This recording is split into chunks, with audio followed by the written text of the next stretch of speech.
Welcome to an all-new episode of Get Lit with Lianna, the podcast. Join me as I sit down with a new guest author in each episode to discuss their books, careers, and everything in between.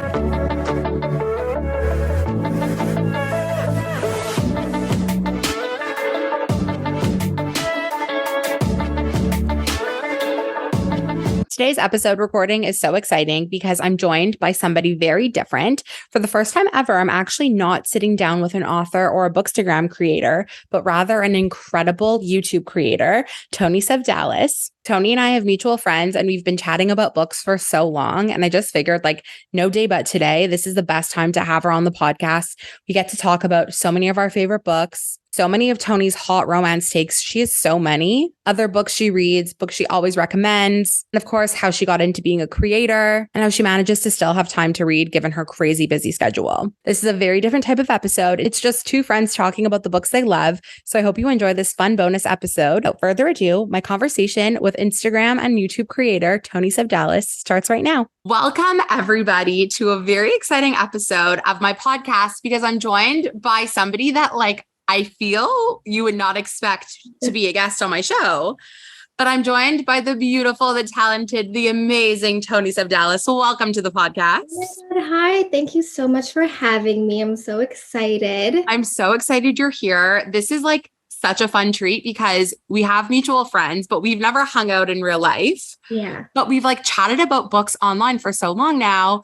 And it just felt like this was the perfect opportunity to I feel like I know you. I can't. I feel like I know you. I've known who you were longer than you knew who I was.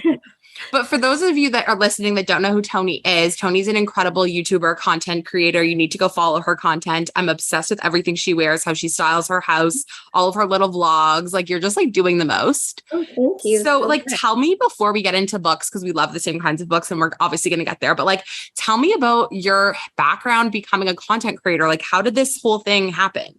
Well, I actually never wanted to be a content creator. I was actually studying accounting at McGill and I was miserable. So that's actually how I got into reading because I was on the bus going to school and I ran out of data on my phone. And the only thing I had on my phone was a 50 Shades of Grey book. And I just became obsessed. I'm dead. That's quite the book to get you into reading. I know, but I think it was the perfect book. I just fell in love. Yeah. And so I was to pass the time while I was miserable at school, I just started posting and then it kind of blew up. And here I am 6 years later. Insane. So when you first started posting, what were your vlogs like? Now they're so perfect. I mean, you're going to be they're not perfect, but they're so flawlessly edited and so professional and all different angles and you have incredible equipment. What was the beginning days of your YouTube? Are those videos still up or have you deleted them? I think a lot of them are private. I made the mistake of deleting my first videos and now I regret it because I can't watch them. So they're definitely private, but they were a mess. I mean, I still feel my videos are a mess compared to some other content creators, but I was filming on my iPhone. I didn't have a microphone. It was truly a disaster, but I feel at that time, most people were disasters, so it's okay. Okay, fair.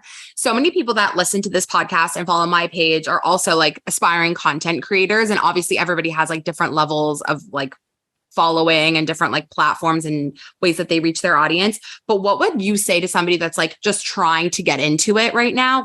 I know what my advice is, and my advice is very niche to Bookstagram, but yours is so much bigger with lifestyle and fashion and beauty. What's your one advice you would give to somebody to help them maybe stand out from the crowd and do something a bit different?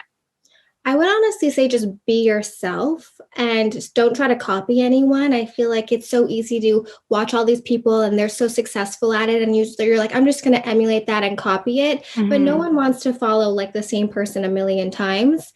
So definitely just be yourself and don't care too much about what you post. I feel just post things that make you happy and you genuinely love. Yeah. And don't think too much about it. It's crazy because I genuinely people always ask me for advice and I'm I am so lost. I literally just post whatever comes to my mind. I don't have a content schedule. I'm not no way. Just post whatever I feel like posting. And that's why I feel I've been able to do it for so long because it's not this rigorous job. It's just I post things I love. Yeah.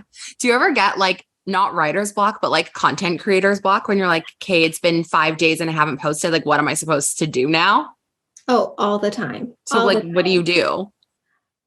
Like, I don't know. I normally like just go and see what other people are posting, and then I like put my spin on it. And I have a few things I can always fall back on. Okay. And normally that will inspire me to do more things. But my followers like tend to love the same thing over and over, which I'm not mad at. Yeah. Yeah, but definitely it happens all the time. I know I'm kind of feeling the same way now with my content. Like there's some old, true, faithful things I can post that I know are always a hit. Like my roundups, for example, like if I'm ever like, I don't know what to post, I'm like, okay, well, there's always an opportunity to do another roundup. Even if it's the same trope, we can do it again. But like, I really feel, especially now being like 2 years into this and finally kind of getting my footing, being a creator, like I do feel the pressure of like needing to keep up and needing to constantly create content. And like, it's people don't realize how much of a job it is. Like it's actually a job. I stay up at nighttime. Like I can't sleep thinking about it. It's insane. It's so much pressure. It's crazy. Okay. Well, now I guess we could just start talking about books because like, that's why we're here. So the way you and I know each other, because I feel like we need to make this intro, is your best friend is one of my best friends, but you've known her since you were like out of the womb fetus children. And I only met her like life without her. Crazy. And I only met her like 5 years ago through work. But my favorite things ever is when you have Nikki, like our mutual friend, on your channel, because I just like die for the Nikki content. Do people message you being like, we want Nikki? They only want Nikki. They don't even want me. They just want Nikki. I'm dying. I mean, understandably, she's hilarious, but they really love her. They really do. And I really love her. But she was so nice when I started this page. She was like, Toni loves reading. Her sister loves reading. Like, you need to follow them. I was like, okay, but I already follow them on my personal. Like, it's fine. She's like, no. It's like, they want to know more about your books. I was like, okay, so tell them to message me. And both you and your sister messaged me being like, hey, these are the kind of books I like. Help me find more stuff. And I'm so happy to help and like be like a recommendation source for you guys.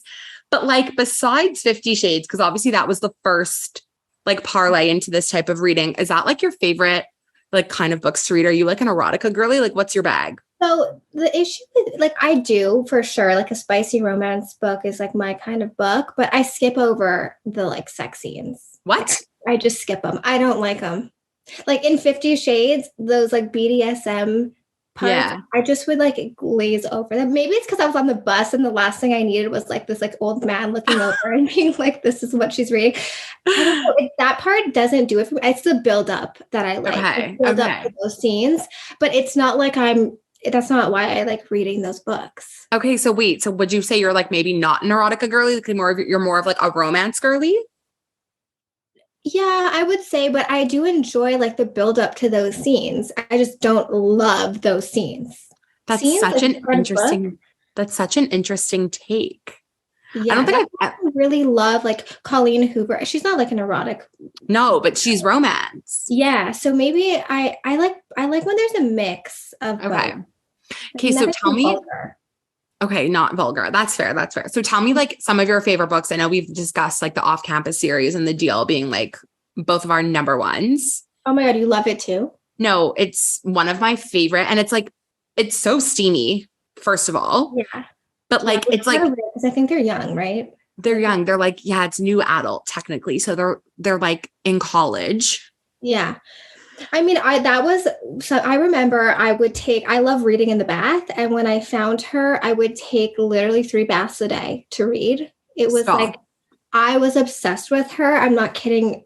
It took over my life. Actually, what got me back into reading, because after the 50 Shades, I like became obsessed and I had to stop reading because I was like failing school because all I wanted to do was read. Oh my God. I feel that so in my soul. Yeah. And it also was like making me hate my boyfriend at the time. I was like, oh my God, we need to talk about that next because that's a huge issue that I feel like every romance reader has, but continue. So I took a break and then I kind of like forgot I hate getting into new books. I love when there's like a series of books because I don't like falling in love with characters and then like not knowing what happens. Okay, fair. So I stopped. I read all the Gabriel's Inferno, like the classic romance books. Okay. So, they made that into a movie, by the way. Stop. I'll tell you about that next. Okay. Yes. So I took a break and then my sister approached me and was like, let's start a book club. I think it was like before COVID, she wanted to start a book club with the After series. Best. And so I went home. I immediately like bought the book and I think I read the whole book in literally one day. And that's a huge book. They're gigantic. I've like never seen some. If you were to show me that when I was literally in high school, I would have laughed in your face. Like I read that in a day. I read all of the books, I think, in 10 days. And oh my God. I became so obsessed. And then that's what led me into like more romance books. And I found Elle Kennedy, and that was the best time of my life. I'm dying. Okay, so our reading experiences are pretty similar. But first of all, Gabriel's Inferno is a movie. You need to look up this company. It's called Passion Flicks. They basically have taken a bunch of like very steamy romance books and made them into like Hallmark like movies, but they're very steamy. So they're like low budget. They're not like Hollywood stars in it. Like there's people you'll recognize who have been like extras in other things, but they've made them into movies, and they did all of the Gabriel Inferno books. Oh my gosh. I don't even remember what happened in those books, but it's like a teacher-student thing, isn't it? Well, is it in Toronto? Does it take place in Toronto? Yes, I think she goes to U of T. Okay, so I remember I was reading it, and then my boyfriend at the time and I went to Toronto, and I was like, I think he worked in or lived in the Manulife building, and I was like scouting out this building and like trying to like relive it, envision it in my mind while I was there. I'm dead. I became like a crazy person. I remember I would be at my best friend's house, like go and like read. I would be on my phone reading my book. I will like nothing will stop me. Yeah. If I'm in a book, like nothing will stop me. I feel the same way.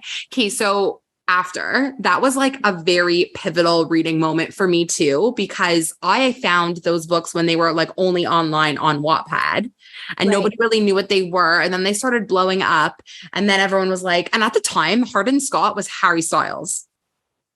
Oh, did you know this? Oh, is that what it's based on? Like yes, Hardin is Harry. It was fan fiction. Oh, I don't see that. Yes, that's what it was. That's how it started. And then when she got a publishing deal, they changed it into Hardin Scott. It was. Oh, stop. It was actually like his name was Harry. Yes. And like all of his friends in his friend group were like Liam, Zayn, like it was One Direction. Oh, see, like I'm not a One Direction girly, so that kind of turns me off a little bit. Yeah. So that's how it started. If I read that with Harry Styles and like his friends, I would not have continued. I'm dying. That's like an unpopular opinion, I feel. Oh, really? Yeah. Everyone like dies for Harry Styles. The amount of Harry Styles fanfics, there's so many. Now, yeah. But like when he was in his One Direction, I was not like a One Directioner or whatever. Fair. But those after books like literally took over my life. I too read them like in 5 seconds, like in one shot. And that's also what kind of opened my eyes to like the world of Colleen Hoover and Elle Kennedy. Like I was on vacation, I remember, and I finished the last after book, and I was like, I need more books that like give me, and I always talk about this. It's like that like warm burning feeling in my belly. And I'm like, I need more feelings like this. Like I'm addicted to this. And I was so embarrassed to tell people that I was on vacation with. Like I was with my family and my cousins, and everyone's like reading on vacation, and they're reading like New York Times bestselling like literary books, you know, and I'm here reading like Elle Kennedy in the shadows, like so embarrassed. And I was so like ashamed to admit what I was reading. And I literally referred to it as caca. I was like, I'm reading caca. Nobody asked me what it is. Like, it's like so shameful. And then I don't know what switched in my head. Like in the last 3 years, I've like totally like reclaim the power in reading romance books and in reading like steamy books. And I'm so not ashamed of it. And I friggin' love it. And I'll talk about it till literally the end of the earth. But like, it's so funny how it all started with me being like, this is like a secret thing. The same way you felt reading 50 Shades on the bus. It's like, why do we have to feel that way? Like we could read what we want to read. Who cares? Like, why do we feel embarrassed about it? You know? No, I tell everyone, like, you don't like reading, it's because you're not reading romance books. Like try reading a romance book. Amen. But the biggest problem for me about romance books, and like you kind of brought this up before, is like how unrealistic parts of them are, and how it just like makes me want to be so mad at my boyfriend, because it's like, why are you not living up to the hero in my love story? But then like, it's not realistic. Like if I actually have like thought about this quite extensively, like I feel if I was in a relationship with somebody that was like that perfect all the time, like I feel like I would end up hating them. Yeah. Well, when I got into romance books, I was in like the worst relationship ever. And so I already hated my boyfriend. So this just like really threw me over the edge. So I definitely, but at the same time, like reading after, he's like a pretty abusive guy. Yes. For some reason you really idolize, like you want to be dating Hardin, but he's really abusive. It's like the toxicness. Are you watching on TV right now, Tell Me Lies on Disney? No, I want to start it. Okay, you must. It was based on a book, and I actually did not love the book, but this show is phenomenal. Like it's making me love the book in ways that I hated the book.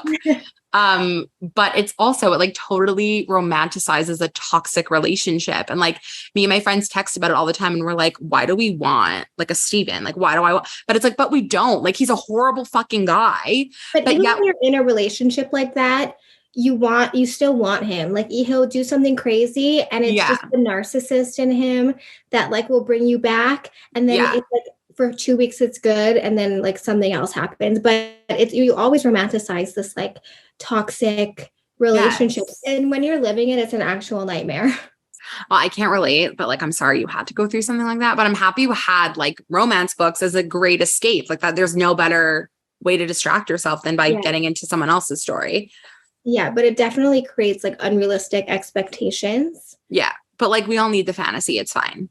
Oh, yeah, for sure. It's fine. So besides Elle Kennedy, did you read like the whole series, or did you only read The Deal? No, I read the whole series. Did you like them all? Yeah, I really did. Okay. She's an incredible writer. I love the way that she writes romance, and I love the way she writes her steamy scenes, because all of her steamy scenes are so intimate on an emotional level. So like it doesn't cringe me out. Do you ever get like, I know you said you kind of skip the sexy scenes, but like, do you get cringed out when you read them, or you just like, maybe why I skip them. I can't. It's very cringy. Like I was reading one book, and like they have these like weird words they use for like vagina and stuff. They're like, oh no, call it like her sex or something. And I literally was like, what the heck is going on? I cannot read this. So I just skipped it. So like when they call like a penis, like his member. Oh my God. No. Like I'm out. I feel you. That's too much for me too.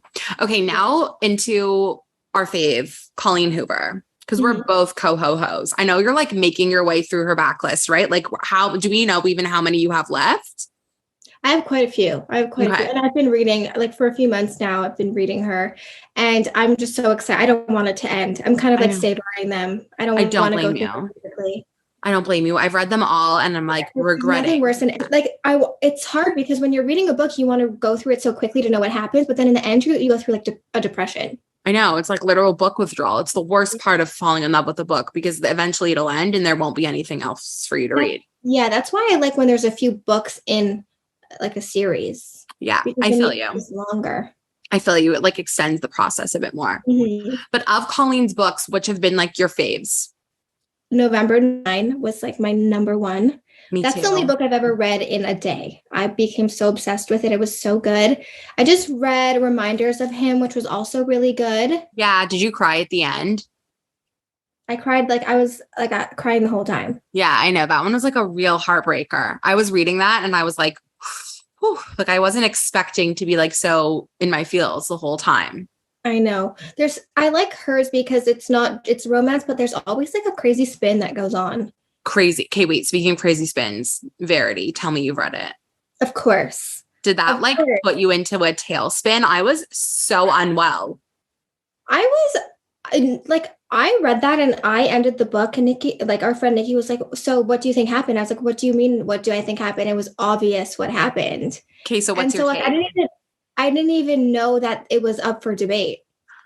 My take is that it all happened for real. The user T manuscript. Yeah. Like what kind of show does that? Yeah, I know. I'm the exact same way. I read it and nobody had read it. Like I had nobody to talk to about it.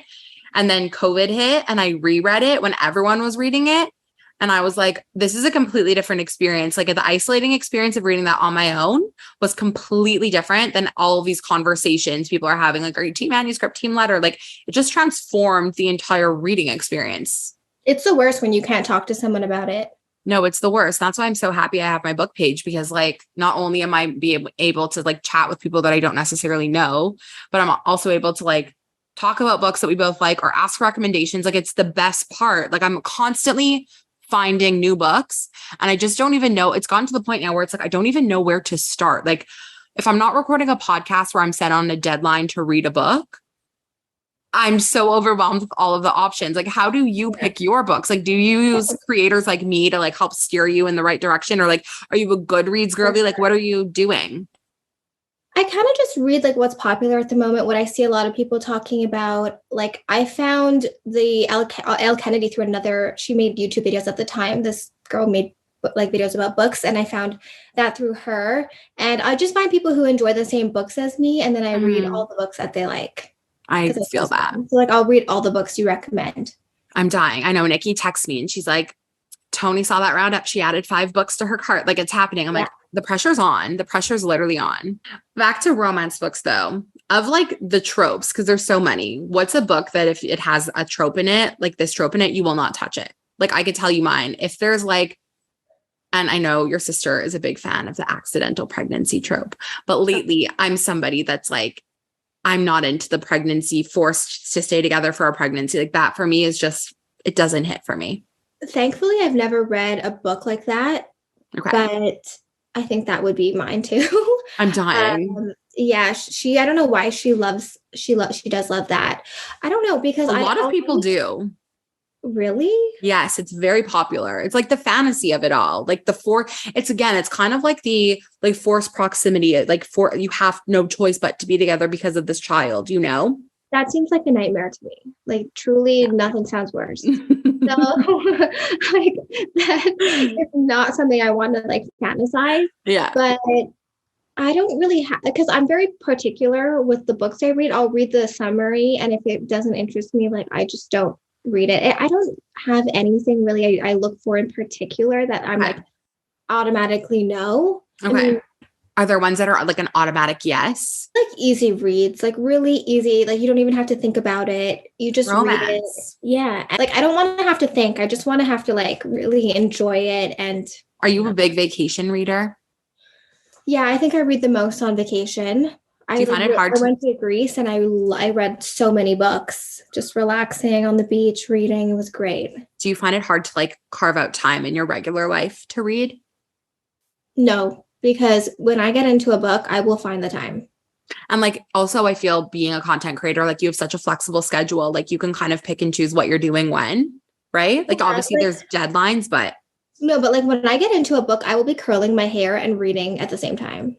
Like I will be eating lunch, reading. I will be like doing anything and reading. Oh my God. So like what's coming up next for you book-wise that you're excited about? Do you have any idea what you want to read next? Do you need a recommendation? Is there anything? I'm going to read the book you recommended, Scandalized. Yes. But now that I know that you're not a steamy reader, like this isn't probably not the book for you.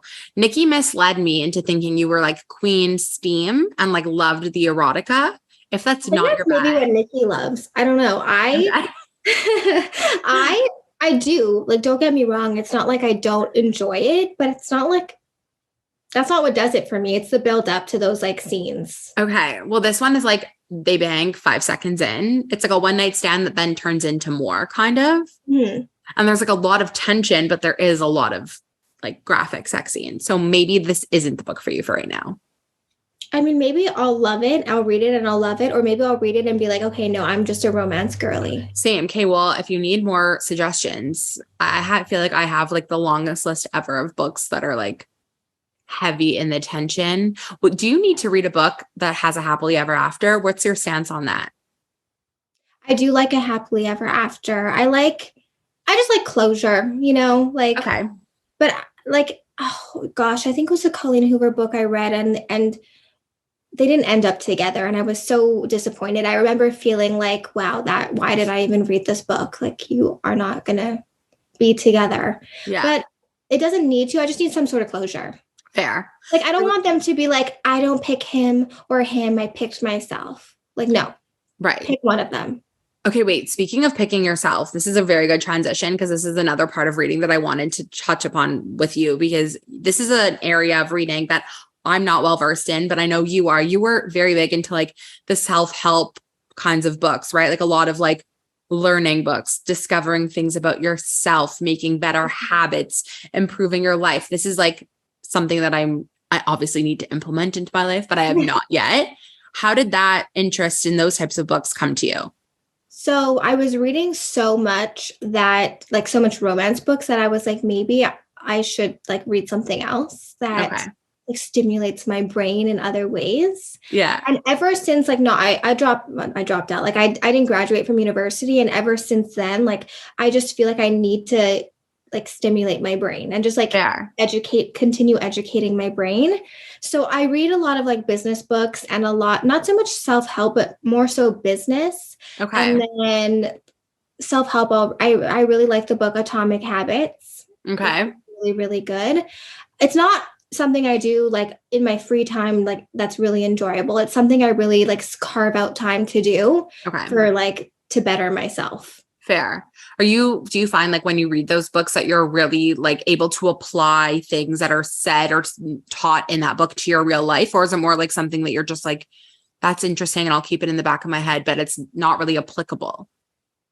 I'm very picky, like I said, for like the books I read. So if I don't think it's going to apply to my life, I'm not going to waste my time reading it. Like I'm not going to read on a subject I have no interest in, because first of all, I'm going to be thinking about something else. Like it will not stick in my brain. Yeah. So for me, unless it's really interesting and I can see how it benefits me, I'm not going to read it.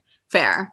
If you had to like pick your favorite type of book in that kind of genre, like one book that you think that maybe somebody in your similar position should really, really read, it's really taught you something valuable, like what's that one that sticks out?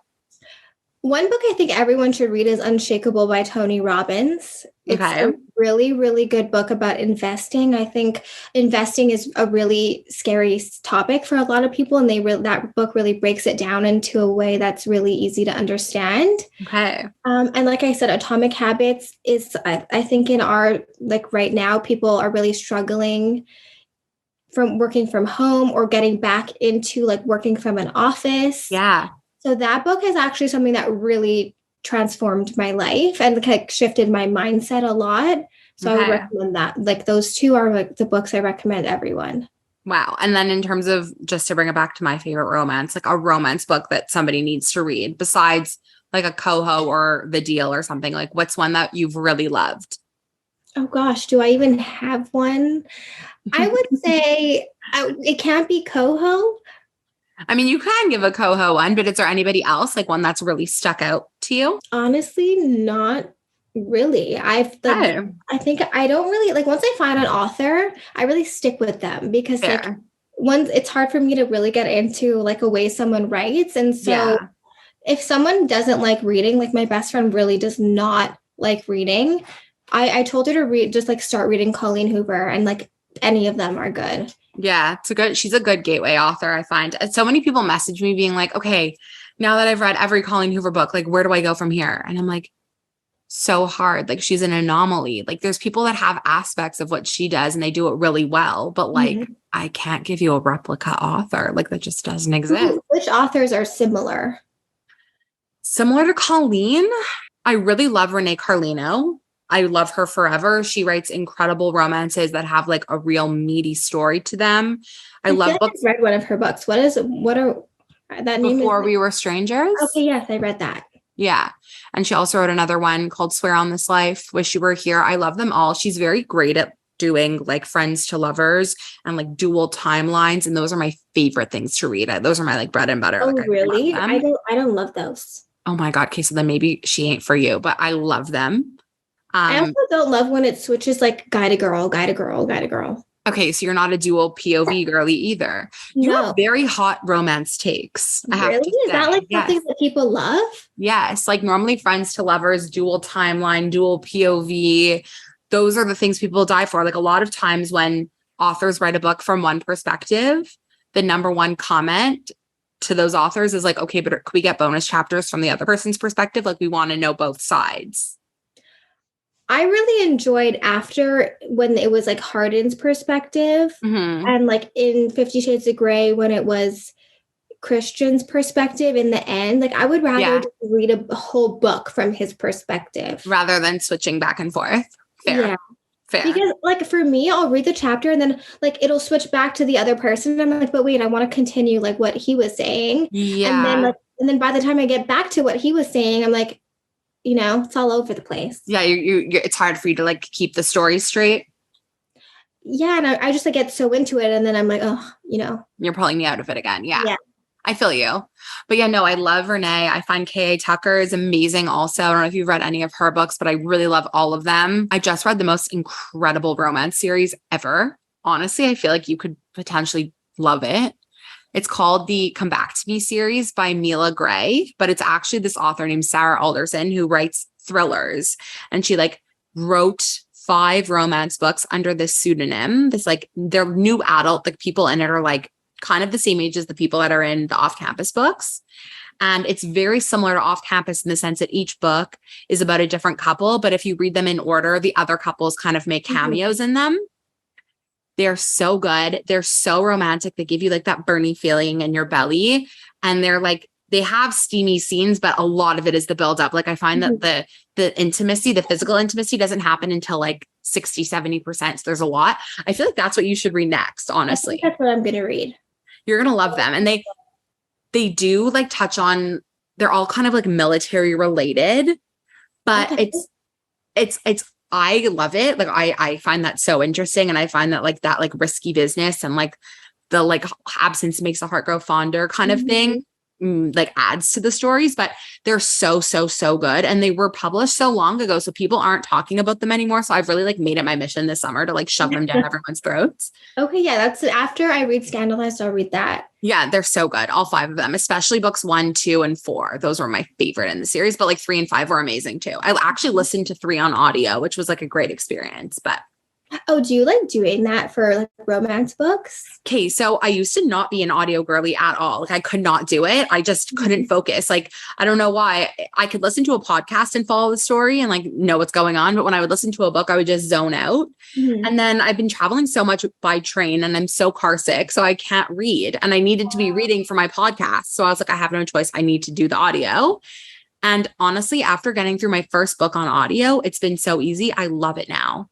Oh, really? It's just like I listen to a lot of like business and like self-help books on audio books, but like I just can't imagine listening to a sex scene or like someone professing their love. Like there's something so romantic about reading it, but listening to it, I just don't know if I can handle that. I know, like when you're reading it in your head, like you're picturing it, it's in your voices that you've given them. Like it's a very intimate experience. And when you're listening, it's like somebody's like telling you. I find that there's like specific narrators that are really, really great. And that makes all of the difference. Like my favorite book ever on audio is my favorite book of all time, The Idea of You, which I don't recommend to read a happily ever after because there's not one, but it's my favorite book. And the author is actually an actress and she's the one that narrated the book. And she does all of the characters' voices. And like, because she's the one that wrote the book and she's the one now doing the audio, like the book, when you listen to it, it's a completely different experience because it's literally her brain, the way the characters were intended being spoken, like the cadence of their speech, their accents, the way that they feel, like the breaths they take, the pauses they take, like it's a completely different experience. So in that sense, I love them. But like, if it's an author or a narrator rather that I don't really connect with, sometimes I find it like annoying or tedious or I get cringed out by sex scenes for sure. Yeah, I remember I had to clean my room and I was really into like after at like, I think I was on book 3 and I was like, I'm just going to listen to it. And oh my gosh, that was a bad idea. Oh no. It did not go well. I had to like reread the whole thing. Yeah, that's happened to me before. I like got into audiobooks where I would listen and then I'd be like, I don't even know what I just absorbed. I need to go back and read. It's so annoying. But now I think I've like trained my brain and I've become like fully an audiobook girly. Like I actually love listening to audiobooks. I don't do it as often as I read because I'm just not in the position where I'm like commuting or need to be listening. But like whenever I need to be doing it, I'm totally happy to and I can follow and I really love it. Yeah, I feel like I should get into that because like I said, I don't listen to a lot of music. So when I'm driving around, no, it's a whole new world. I'm telling you, like you just need to find the good books and the good narrators, but it's so fun. And then you can even read more books. Like you don't realize how much time spent listening to audio and you can like choose, like same with podcasts, like you choose the speed. It's so good. Highly recommend. Okay, well, I can't believe I have so many hot takes on romance books. No, you will literally have the most hot takes out of anyone. I mean, I only have really interviewed authors so far on my show, but there's like a general consensus I feel online, like as to what's popular and what's preferred. And like, you seem to be just like going against the norm here. Oh, wow. Yeah, you're a hot take romance reader, apparently. Oh, good to know. No, it's a fun little party trick for you. You can go around telling people that. Okay. Well, thank you so much for coming on and chatting with me. I had the best time. I can't wait to hear what you think about all these books I've recommended and what you're reading next. Please continue to tell me. I love getting messages from people being like, I read this because of you and I loved it. Or I read this because of you and I hated it. It makes me feel, if you hate it, I obviously feel bad, but then it's just okay, well now next time you ask me for a rec, we've narrowed it down more. Now I know better what you like or don't like, Of course. Thank you so much for having me. My first podcast experience was great. I'm so happy to have done this with your equipment. You were all ready. You were just waiting for this opportunity, but you were ready for it. I was ready for it. Yeah. Love. Okay. Thank you again.